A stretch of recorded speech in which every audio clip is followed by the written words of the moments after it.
When we talk about Cuba, when we study Cuba, I think it's almost an incredible honor to even utter the word Cuba, because when we talk about Cuba, we're talking about resistance. We're talking about the underdog. We're talking about David before Goliath, a historical, geopolitical Goliath that is U.S. military power, U.S. economic power, U.S. diplomatic power, that is imperialist power. Since 1959, since the triumph on January 1st, 1959 of the Cuban Revolution, every president, Democrat, Republican, conservative, liberal, has done everything in tandem with U.S. intelligence, the Central Intelligence Agency, with the Pentagon, with the State Department, with every instrument of U.S. government power, military power, diplomatic power, and economic power chiefly.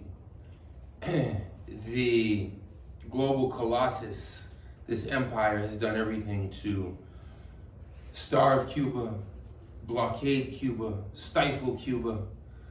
In my lifetime, and you all have lived roughly, most of you, about half of my lifetime, have we ever heard one positive word about Cuba?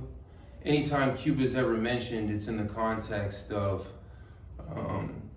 quote-unquote dictatorship, quote-unquote human rights violations, and the United States loves to pretend like they are apolitical.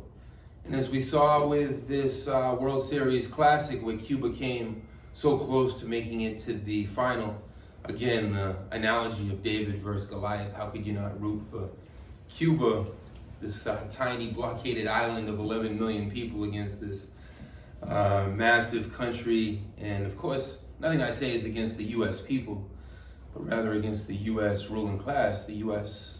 class of elites, of billionaires. And that's a clear message, a clear vibra. When you go to Cuba, I've never heard one Cuban say anything negative about people in the U.S. But Cubans are very strong on their history and on their right to sovereignty, to arguably the most important word in the English language, and that is self-determination. That the Cubans have the right to determine their own destiny, what type of destiny, political destiny, economic destiny, diplomatic destiny, historical and geopolitical destiny. So I think this World Series Classic was an analogy in that sense of the David versus Goliath analogy. Why is the U.S. power structure so hell-bent on hambriando, starving Cuba, on making life miserable for the 11 million people of Cuba, on provoking as much migration as possible, forced economic migration? Well, in 1959, the Cuban people had an uprising. It was a popular uprising against the U.S. puppet títere, pawn dictator Fulgencio Batista.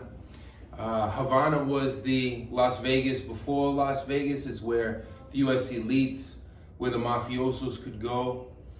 Eduardo Galeano has that classic line that these mafiosos would go down there for weekends and from their private jets select the Cuban women that they were going to exploit. So it was this playground for U.S. interests. And there's a famous Cuban song that says, "Y en eso llegó Fidel," song by Carlos Puebla, where he talks about, and then Fidel and the guerrillas and the barbudos, because the symbol of the guerrillas of resistance became the beards in Cuba. And that's why you've heard nothing but venom and propaganda against the Cuban people, against their revolution, and against their leadership. I think if we go through the past 4, 5, 6 decades, and we look at the Middle East, and we look at Asia, and we look at Southern Africa, we look at the global South, all the oppressed countries in the world, and if we were to poll people, and these polls were certainly carried out, who are the most important, popular, beloved leaders in the world? And it was Fidel Castro, and it was Hugo Chavez, and it was Nasser. These individuals who were willing to stand up and speak truth to power. So what was the Cuban Revolution all about? It was about social benefits, that education would be free, for everybody in Cuba. And I'm talking about all the way up through doctorates and PhDs. If you wanted to become a doctor, Cuba has some of the most famous, even though they're so underfunded because of the blockade, anybody can become a doctor, a nurse, a medical professional in Cuba, and for free. So you have students right from here, from the Bronx, who've gotten these scholarships to Cuba where education's free. I know how much textbooks cost everybody. In Cuba, they're free. Transportation, free. Everything in Cuba, the social system is based not on profits.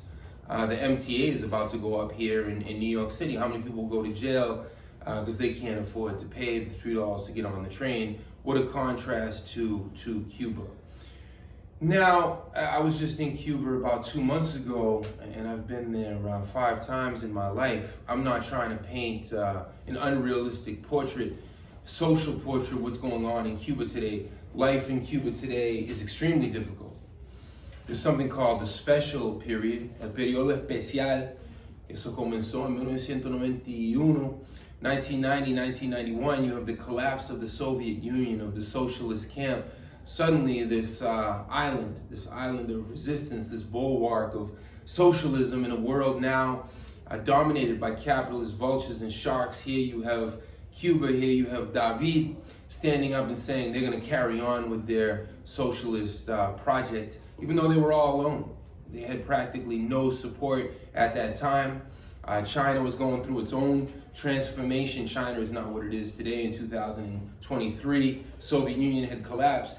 So Cuba's trade, Cuba's mutual support with East Germany, with Hungary, with Poland, with the Warsaw Pact countries, overnight collapses. Somehow the Cubans pushed through the special period. When you go to Cuba today, one could make an argument that it's been 33 years of this special period.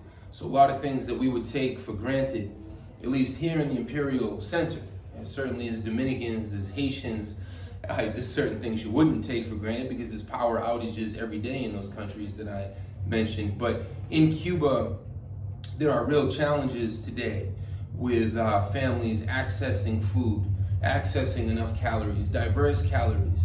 The salaries in Cuba are severely distorted. You could have a restaurant worker, you could have a cashier, you could have a sanitation worker, and the equivalent of their salary with a peso cubano, something like $14, $15, $16 per month is what they're trying to survive on. So the war against Cuba is a war on the people's currency, to say that the Cuban peso has no value. And what is a U.S. military and economic blockade against Venezuela, against Nicaragua, against Zimbabwe, against China, against Russia, sanctions on Iran, on Syria, on any country that they can't dominate? You see the pattern there. But the Cubans have somehow pushed through. Another major argument you're always going to hear coming from U.S. liberals and conservatives alike, and they always say that Fox and CNN are beefing, but when it comes to Venezuela, when it comes to Cuba, you hear just how aligned the rhetoric is coming from the liberals and the conservatives. They're always going to say, look at the repression in Cuba. And again, the hypocrisy.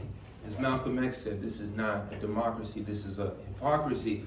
But of course, if you watch this baseball game, all the U.S. media announcers have this incredible double standard. They say to keep it, non-political, don't bring politics into sports. But any player coming from Mexico, a pitcher from Mexico would be an immigrant or whatever word they want to use.